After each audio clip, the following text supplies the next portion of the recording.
Chapter 17.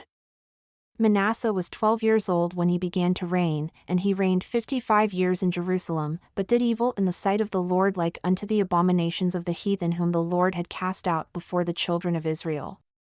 For he built again the high places which Hezekiah his father had broken down, and he reared up altars for the Baalim, and made groves, and worshipped all the host of heaven and served them.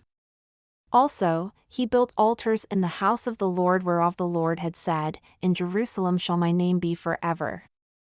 And he built altars for all the host of heaven in the two courts of the house of the Lord.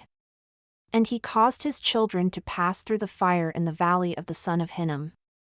Also, he observed times, and used enchantments, and used witchcraft, and dealt with a familiar spirit and with wizards. He wrought much evil in the sight of the Lord to provoke him to anger.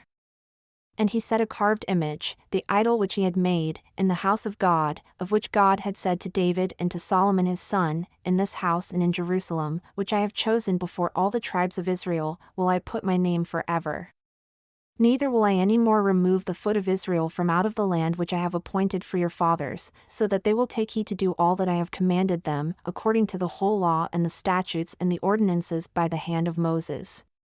So Manasseh made Judah and the inhabitants of Jerusalem to err, and to do worse than the heathen whom the Lord had destroyed before the children of Israel. And the Lord spoke to Manasseh and to his people, but they would not listen.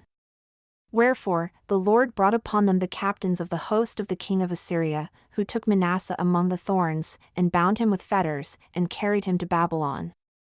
And when he was in affliction, he implored the Lord his God, and humbled himself greatly before the God of his fathers, and prayed unto him, and he was entreated of him, and heard his supplication, and brought him again to Jerusalem into his kingdom. Then Manasseh knew that the Lord, he was God.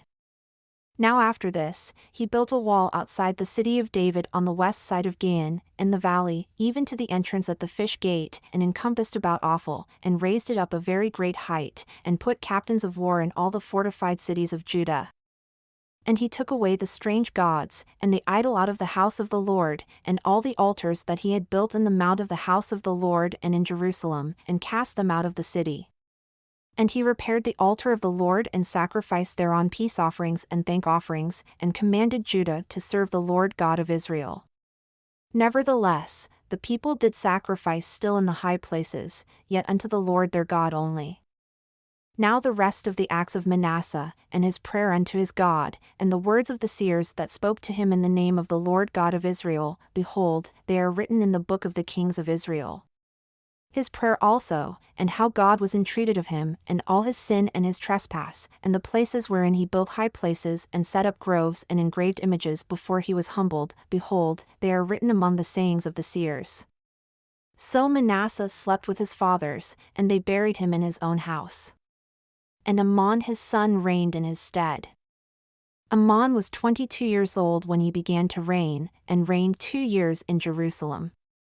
But he did evil in the sight of the Lord, as did Manasseh his father, for Amon sacrificed unto all the carved images which Manasseh his father had made, and served them, and humbled not himself before the Lord, as Manasseh his father had humbled himself. But Amon trespassed more and more. And his servants conspired against him and slew him in his own house. But the people of the land slew all them that had conspired against King Amon. And the people of the land made Josiah his son king in his stead.